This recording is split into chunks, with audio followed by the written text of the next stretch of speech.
Nia Whitmore knew her husband was hiding something the moment he mentioned a second house without a single word of warning. She never imagined the secret would be waiting behind a locked door in a basement she had never seen before. When she finally broke the lock, the light flickered on above her. Dozens of photographs covered all four walls. She froze where she stood. It was her. Herself at 6 years old. Herself at 10. Herself at 13. Photographs from a childhood so old that even her own mother had lost them years ago. But one detail was far more terrifying than the faces staring back at her. Every single photograph had been taken from somewhere inside that very house. Nia and Callum Whitmore had been married for almost 7 years, and for most of that time their life together had felt steady, almost too steady, the kind of steady that made people believe nothing could ever crack it open. They had no children, only routines, careers, and a home they had built with quiet pride. Callum was not a man who did anything on impulse. He calculated everything, from investments to dinner reservations, which was exactly why Nia felt something twist in her stomach the evening he stood in the kitchen doorway and said, almost too casually, that he had bought a house.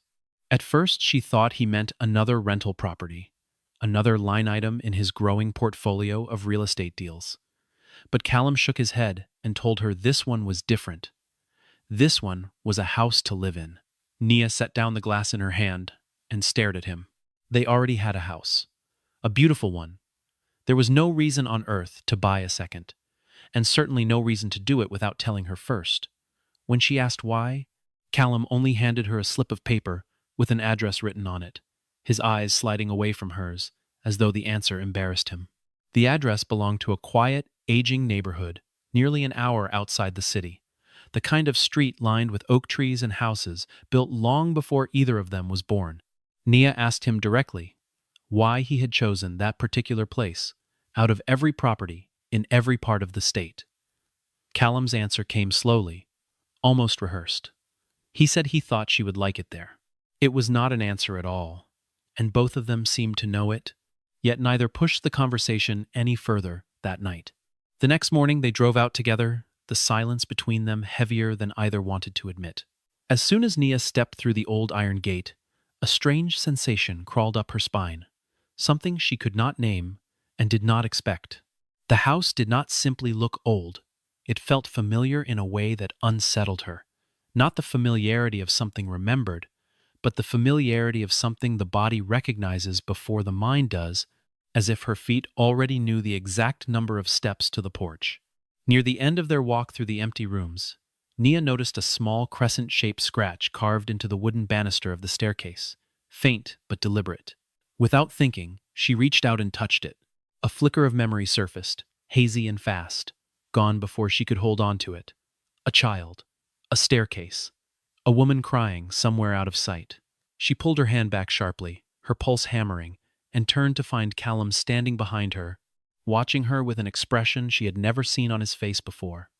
It was not curiosity, it was fear. Her voice came out quieter than she intended, when she finally asked him whether he had ever brought her to this house before. Long ago, in some part of their life, she could not remember. Callum did not answer right away. He stood there in the dim hallway with the afternoon light slanting through a dusty window, and the silence stretched on so long that it became its own kind of answer, one that frightened Nia far more than anything he could have said aloud. In the weeks that followed, Nia began paying closer attention to every small thing Callum did. The way people do once suspicion has taken root and refuses to loosen its grip. She noticed that he kept a door in the basement locked at all times, and that he never allowed her to go down there under any circumstance. When she asked, he claimed the room was still being renovated, though the new deadbolt on the door looked far too polished and expensive for a space supposedly filled with dust and construction debris. She asked who was doing the renovation work, expecting the name of a company, or at least a contractor's business card. Callum simply said a crew was handling it, then changed the subject before she could press further. That vagueness, so unlike him, sent Nia digging through public records on her own, searching late at night while he slept beside her unaware. What she found only deepened the unease sitting in her chest. The house had not been purchased through a mortgage or a company, the usual channels Callum always used for his investments.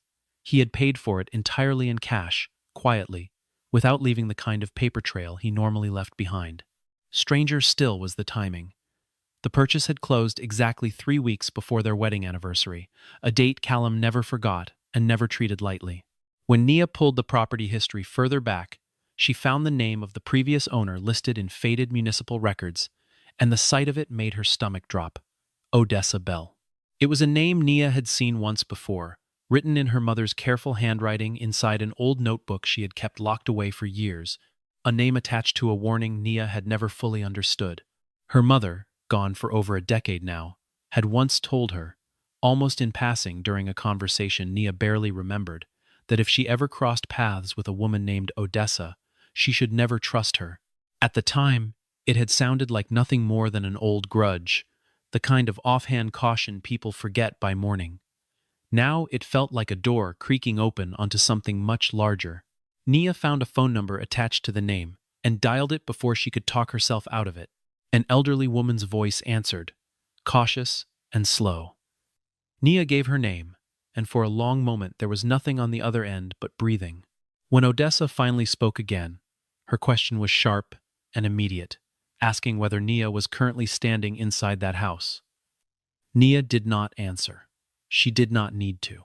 Odessa's voice dropped lower, almost pleading, telling her she should not be there at all, that the house was not a place for her to stay in. Then the line went dead, before Nia could ask a single follow-up question. That night, unable to shake the conversation, Nia crept toward the basement stairs and found Callum standing motionless in front of the locked door, his back to her, unaware she was watching from the shadows of the hallway. He had his phone pressed to his ear, his voice low and urgent, and the sentence she overheard sent a cold current straight through her chest. He told whoever was on the other end of the call that she had started to remember. Nia stood frozen in the dark, staring at her own husband, and understood for the first time that this was no longer simply about a house. Sleep refused to come that night, Callum's words circling endlessly in her mind, until she could no longer bear lying still beside him. When his breathing finally settled into the slow rhythm of sleep, Nia slipped out of bed and made her way downstairs, her heart pounding louder than her footsteps. She had noticed, days earlier, where he kept a spare key hidden inside a desk drawer in his study, and she retrieved it now with shaking hands, telling herself she was simply looking for the truth, nothing more. The basement door opened with a soft click that felt far too loud in the silence of the empty house. What waited inside was nothing like the renovation Callum had described. There was no exposed drywall, no tools, no plastic sheeting draped over unfinished floors. Instead, she found an old, bare room, stripped down to its bones, with strange marks along the walls where nails had once held something in place. She swept her flashlight across the surface slowly, and that was when she noticed one panel of wood sitting slightly crooked, out of alignment with the rest. She pried the panel loose with trembling fingers, and behind it sat a small metal box, dented and rusted at the corners, as though it had been hidden there for years. Inside, stacked carefully, were photographs. The first one showed Nia at roughly 6 years old, her hair in 2 uneven braids, standing in a doorway she did not recognize. The second showed her seated on a wooden chair, her small hands folded in her lap. The third showed her crying, her face turned slightly away from whoever held the camera. Her hands shook so badly she nearly dropped the box.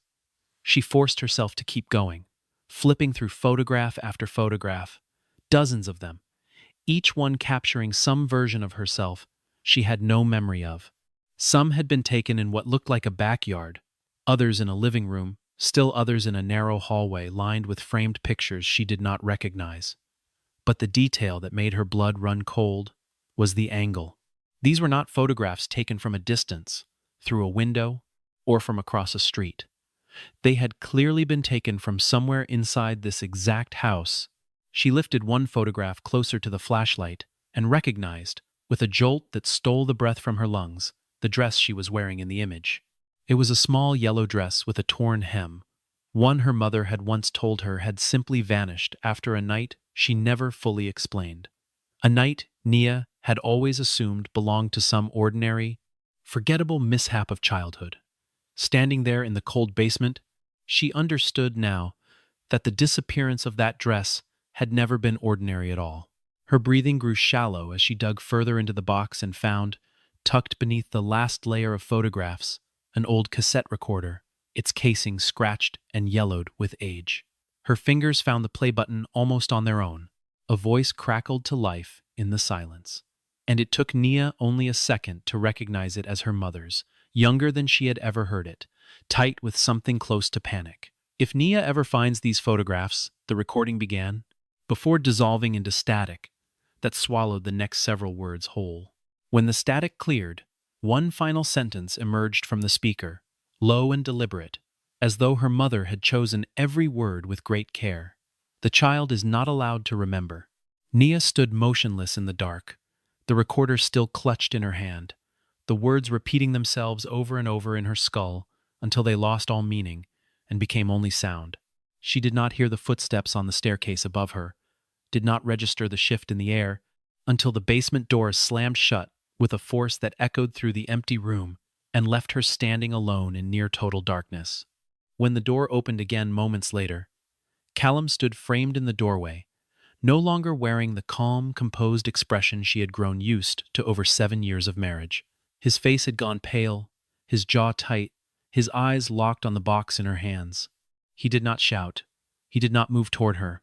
He simply told her, in a voice barely above a whisper, that she should never have opened that room. And something in the way he said it made Nia realize this was not anger at all. It was fear, deep and old, the kind that had clearly been waiting for this exact moment for years. The following morning, Nia confronted him properly, refusing to let the conversation slip away into silence the way so many others had before. She demanded to know exactly how much he knew, and for the first time in their entire relationship, Callum did not deny anything. He admitted, quietly, that he had bought the house to protect her, though the explanation only deepened her fury rather than easing it. She asked him, her voice cracking, protect her from what exactly? And he told her the story had begun 7 years earlier, before they had even married, when he had first come across documents connected to her family that he had never known how to bring to her. He explained that he had kept silent all these years because her mother, before she passed away, had specifically asked him to. Nia did not believe a word of it at first, certain he was simply constructing a new lie to replace the old one. She pressed him further, demanding to know what her mother could possibly have to do with the house neither of them had ever mentioned before. Callum's answer came slowly, reluctantly, as though each word cost him something. Her mother, he told her, had once rented a room inside this very house, long before Nia was born into the family she thought she knew. But that detail, as unsettling as it was not the worst of what Callum had to tell her. He revealed that Nia herself had lived in that house for a short period as a child, a period she had no memory of because of something traumatic buried deep enough to erase itself entirely. According to what he had pieced together, a man who once lived in the house had secretly watched her family for months, photographing them, keeping records, recording conversations no one had known were being recorded at all. Nia's voice trembled as she asked who this man had been, and for a long moment, Callum said nothing at all. Instead, he crossed the room, retrieved a folder from a locked cabinet, and placed it in her hands without a word. Inside was a photograph of a man she recognized instantly, though it took her several seconds to accept what her eyes were telling her. It was her father, the same father she had believed, for nearly 30 years, had simply walked away from their family one ordinary afternoon and never looked back. The truth Callum laid before her was far darker than abandonment. Her father had not vanished. He had died inside that house, though the official records, the ones Nia had once seen as a teenager after asking too many questions, claimed he had died somewhere else entirely, somewhere far from this quiet, tree-lined street. Nia sat down slowly on the edge of a chair, the folder still open in her lap, and felt the entire architecture of her childhood beginning to crumble beneath her. She looked up at her husband and asked, in a voice barely recognizable as her own, how long he had known all of this before ever marrying her. Callum met her eyes without flinching this time, though the words clearly pained him to say. He told her he had known before their wedding, before their engagement, before the very first time he had ever taken her hand. The admission hung in the air between them, heavier than anything either of them had said in 7 years of marriage, and for a long moment neither one of them moved. What came next reshaped everything Nia thought she understood about her husband's silence. She had assumed, in the days following her discovery, that Callum had betrayed her, that he had married her while sitting on a secret cruel enough to reshape her entire identity. But as he continued explaining, a different picture began to emerge, one far more complicated than simple deception. His mother, Evelyn Whitmore, had once worked for a law firm decades earlier, and during that time she had stumbled upon evidence of a cover-up connected directly to the circumstances surrounding the death of Nia's father.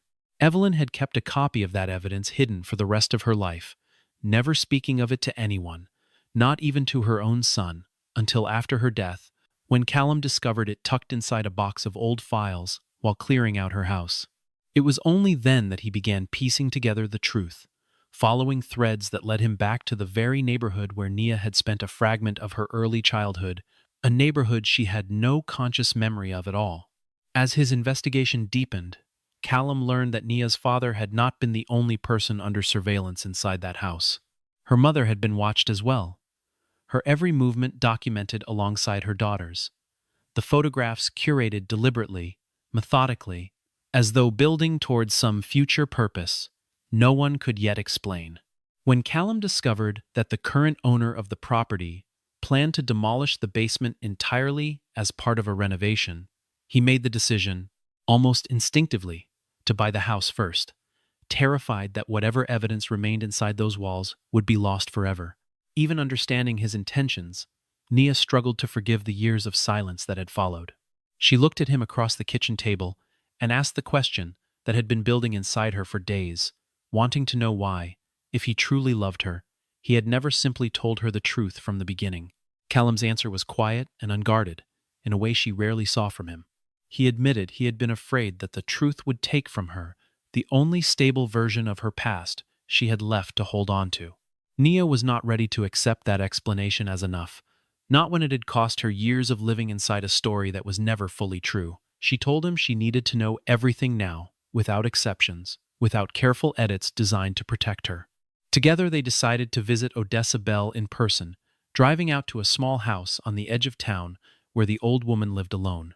When they finally sat across from her in her cluttered living room, Odessa's resistance slowly gave way, and she confessed that she had once helped Nia's mother escape from that very house, though she had kept the secret buried for decades out of something far stronger than mere loyalty. She had kept it buried out of fear. Before Nia and Callum left that afternoon, Odessa reached into a drawer of an old side table and withdrew a small, tarnished key, pressing it into Nia's palm with a solemnity that made the moment feel almost ceremonial. She told her there was another room inside the house, one Nia had not yet found. When Nia asked which room she meant, Odessa's eyes grew distant, as though looking back through decades of silence, and she said simply that it was the room her father had never wanted anyone to find. They returned to the house that same evening, the key heavy in Nia's pocket the entire drive. It took nearly an hour of searching before they discovered the outline of a hidden compartment built into the wall behind an old fireplace. It seemed so carefully disguised that neither of them would have noticed it, without knowing exactly where to look. The key turned with a soft, resistant click, and the panel swung open to reveal a narrow space packed with documents far older and far more extensive than the photographs they had already found. Inside were letters, contracts, audio recordings, legal files, personal journals, copies of old birth certificates, and bank records spanning several years, all of it carefully organized as though someone had once intended for this collection to be found by exactly the right person at exactly the right time. As Nia sifted through the papers with unsteady hands, a devastating truth began to take shape. Her father had discovered a large embezzlement scheme years earlier, one involving people with far more power and far more to lose than she had ever imagined, and he had planned to expose it. Before he could act, the people behind the scheme had used his own family as leverage against him, threatening the people he loved most in order to buy his silence. Her mother had been forced into that silence as well, carrying the weight of it alone for years afterward. Her father had died attempting to smuggle evidence out of the house, evidence that could have exposed everyone involved, but a portion of what he had gathered had remained hidden inside these walls the entire time, waiting for someone brave enough or desperate enough to find it. As she continued reading, Nia began to understand something even more unsettling than the scheme itself. The childhood photographs were never simply the product of obsessive surveillance. They had been assembled deliberately as evidence, evidence meant to prove that she had been present inside that house at specific times for a specific purpose. The purpose, she realized with a chill spreading through her chest, was to construct a false narrative, one designed to make it appear that her father had abducted her, a story that would have discredited every word her mother might ever try to say in his defense. The weight of this revelation settled over her slowly, reshaping everything she thought she understood about the family she had grown up, mourning in silence. The childhood she remembered, she now understood, was not entirely her own. Certain memories had been deliberately, carefully removed from her mind, replaced with simpler, gentler stories designed to protect her from a truth too large for a child to carry.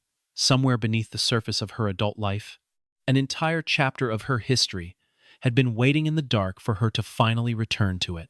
Near the bottom of the hidden compartment, tucked beneath a stack of yellowed legal documents, Nia found a sealed envelope with her name, written across the front in her mother's unmistakable handwriting, the ink faded, but still legible after all these years. Her hands trembled as she broke the seal and unfolded the letter inside. The very first line stopped her breath entirely. It read that if Nia was reading these words, it meant Callum had finally found the hidden room. She looked up slowly, meeting her husband's eyes, and saw in his expression that he was every bit as stunned by that sentence as she was. The letter unfolded slowly, each paragraph pulling Nia further into a version of her own history she had never been permitted to see. Her mother confessed, in careful, deliberate handwriting, that she had known Callum long before he and Nia had ever crossed paths as adults, that their connection had not begun the night they met at a mutual friends gathering, as Nia had always believed.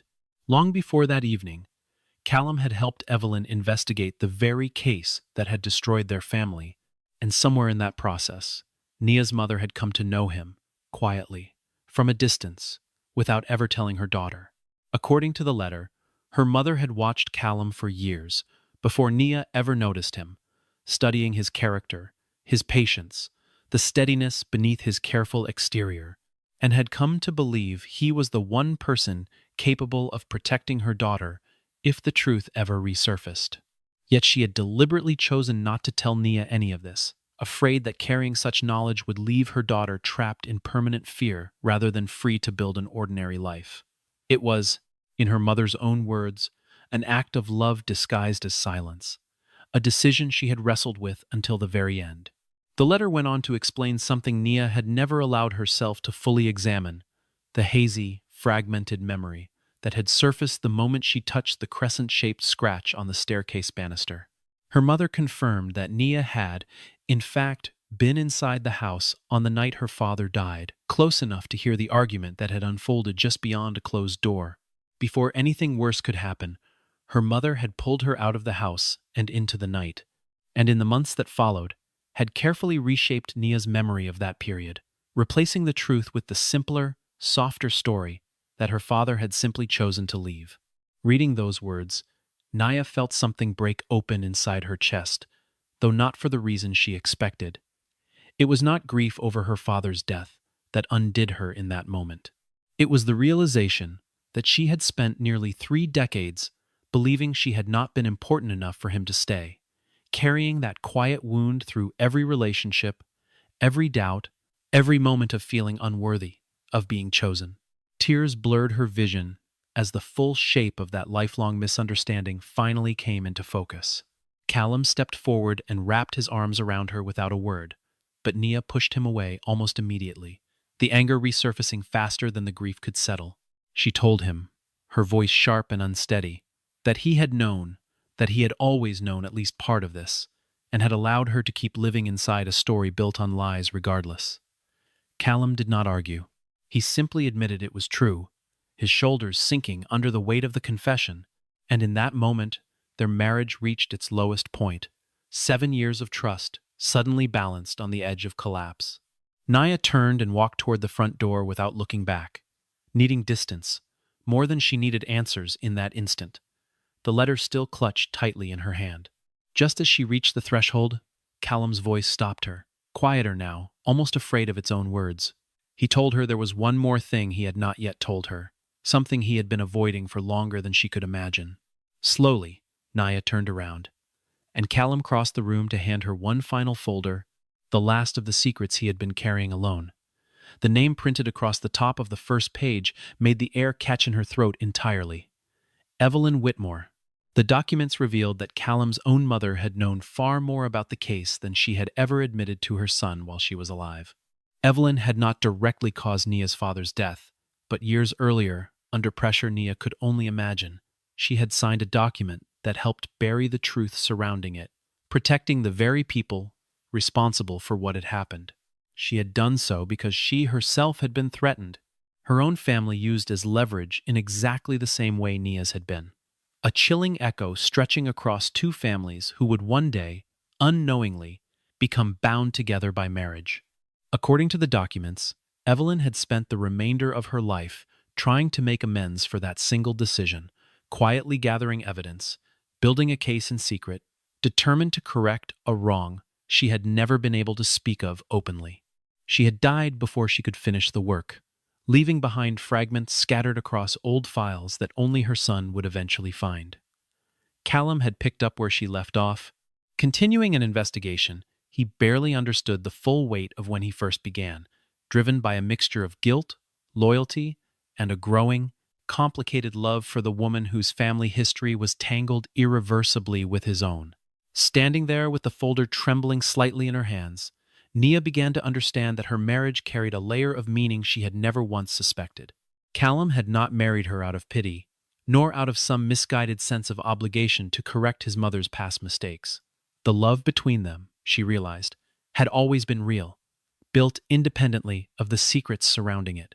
But he had also carried a burden far too heavy for one person to bear alone. And that burden had quietly poisoned the foundation of trust between them for years, without her ever knowing it existed. Rather than walking away entirely, Nia made a decision that surprised even herself. She insisted that Callum hand over every document, every recording, every photograph to a lawyer immediately, refusing to let this collection of buried truths remain hidden in private hands a moment longer. They brought everything to Malcolm Reed, a family attorney Callum had worked with for years, and watched as he spent days reviewing the material with a focus that bordered on obsession. His conclusion, when it finally came, offered both relief and frustration in equal measure. There was enough evidence, Malcolm told them, to formally reopen the old case. Enough documentation to challenge the official story that had stood unquestioned for nearly 3 decades. What remained missing was a living witness, someone willing to speak on record and confirm what the paper trail could only imply. That witness could only be Odessa Bell, the one person still alive who had watched the entire tragedy unfold from the inside. When they returned to ask her, Odessa agreed without hesitation, her voice steady despite the fear still visible in her eyes. But 2 days before she was scheduled to meet with Malcolm and give her formal statement, Odessa vanished without a trace. Her phone was found abandoned on the kitchen counter of her small house, still plugged into its charger, the screen dark and silent. Inside, on the table where she usually sat each evening, the only thing left behind was a single sheet of paper with 4 words scrawled across it in shaking handwriting. "Do not look for me."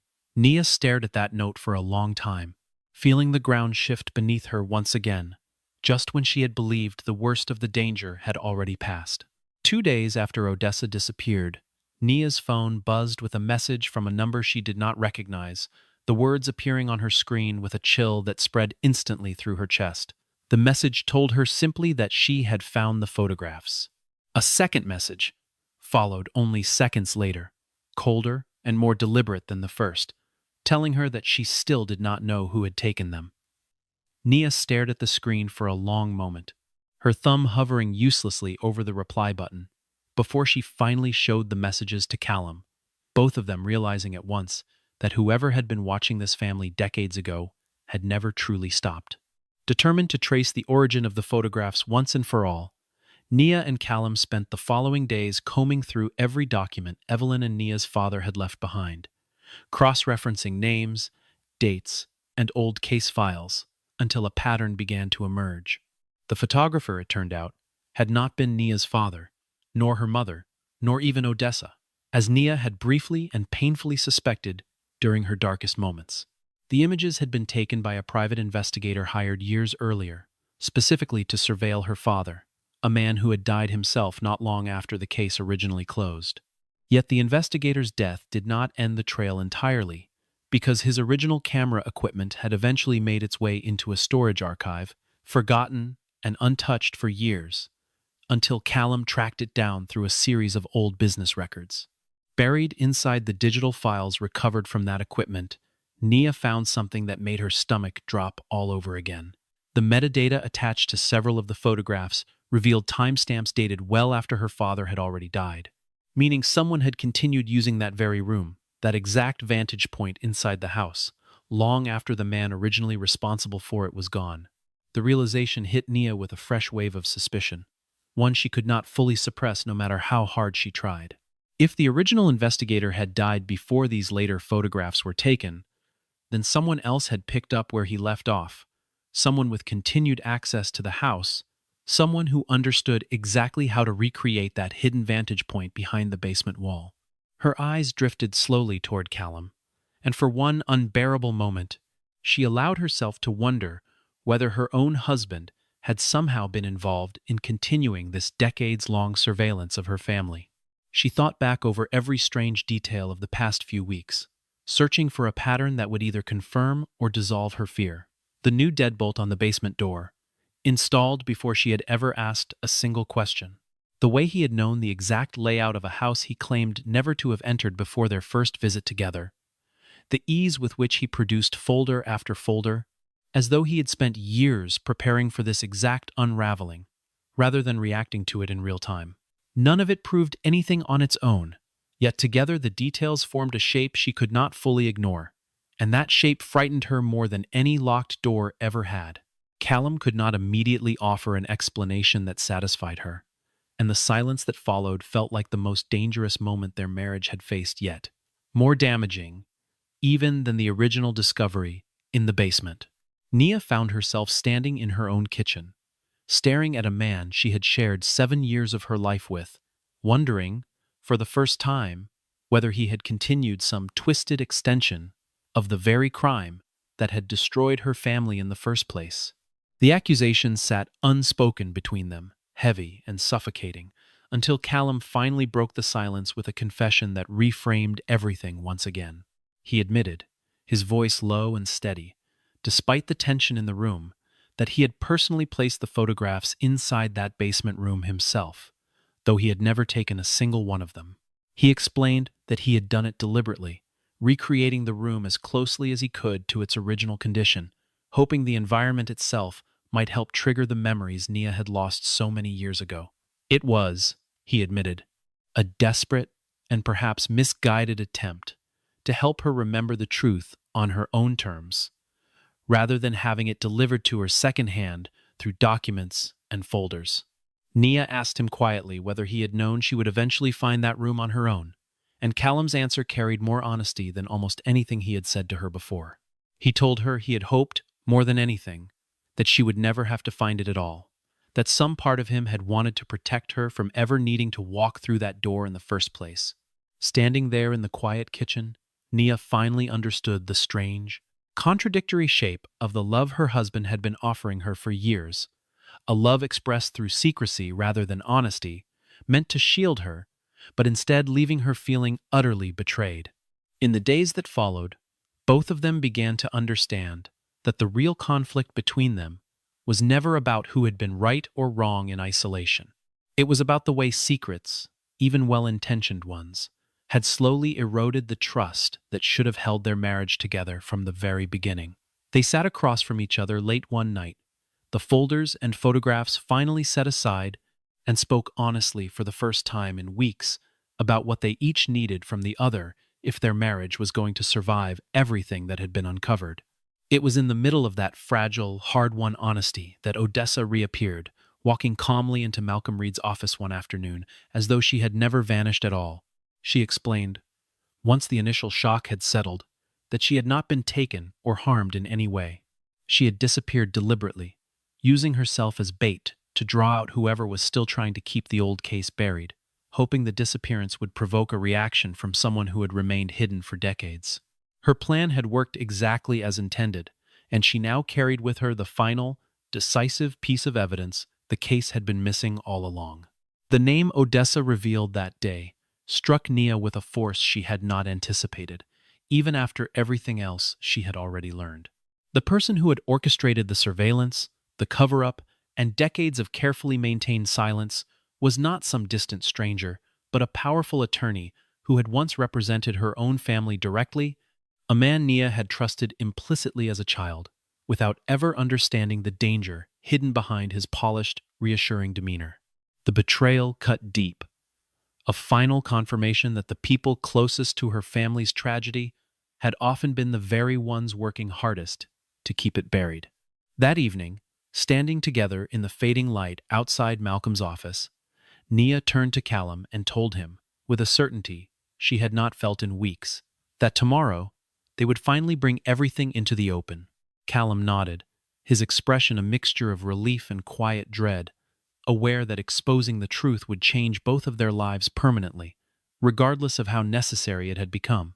Neither of them could have predicted what would happen only hours later, when the second house, the one that had started this entire unraveling, went up in flames sometime before dawn.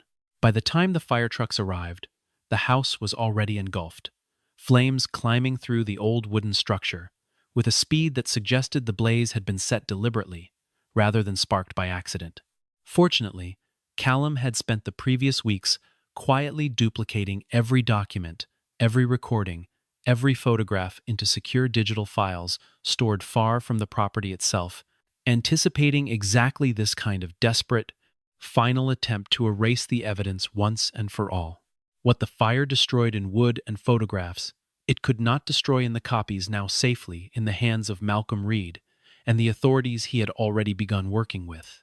Within days, the old case was formally reopened, propelled forward by the combined weight of Odessa's testimony, the recovered documents, and the digital archive Callum had preserved just in time. Names that had remained hidden for nearly 30 years were finally exposed to public scrutiny, their carefully constructed cover-up unraveling piece by piece as investigators worked through everything the Whitmores had gathered. For Nia, the resolution of the legal case brought a strange, quiet relief, though it was not, she realized, the true center of everything she had been fighting for these past several weeks.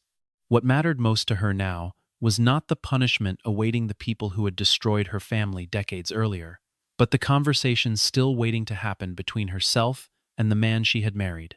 Sitting together one evening in the quiet of a rented apartment, their permanent home undisturbed, but somehow feeling temporary in the aftermath of everything, Nia finally said aloud what had been building inside her for weeks. She told Callum that he had bought that house to protect her, and he agreed softly, without hesitation. She continued, her voice steady now despite the emotion behind it, telling him that in trying to protect her, he had also turned that house into a place holding everything he had never found the courage to say to her directly. Callum lowered his head, the weight of her words settling over him fully, for perhaps the first time, and offered the simplest apology he had given her throughout this entire ordeal. Nia did not offer forgiveness immediately, not because she no longer loved him, but because she understood now that forgiveness required more than a single conversation to feel complete and honest. She told him plainly that she did not need a husband who had every answer memorized in advance, prepared to manage every crisis quietly on her behalf, without ever including her in the decision. What she needed, she said, was a husband who trusted her enough to share the truth, even when it was frightening, even when it risked upsetting the careful balance they had built together over the years. Callum reached across the small space between them and took her hand, and this time, unlike so many moments in recent weeks, Nia did not pull away. Several months later, Once the legal proceedings had settled into their slow, official rhythm, and the worst of the public attention had faded, Nia found herself standing once again on the empty lot where the second house had once stood. The structure itself was entirely gone now, cleared away after the fire, leaving only a flat, quiet foundation surrounded by overgrown grass and the same old oak trees that had lined the street since long before her father had ever set foot there. She stood in the center of that empty space, holding the single photograph that had survived the flames, an image of herself as a small child, staring back at her from a version of history she finally understood in full. For the first time since discovering that photograph in the hidden basement room, Nia looked at her own young face without fear twisting through her chest. She studied the image slowly, taking in every faded detail, before finally allowing herself a small, genuine smile, the kind that had been entirely absent from her life for weeks. Callum stood quietly beside her, close enough to offer support without crowding the moment, understanding instinctively that this was something Nia needed to work through largely on her own terms.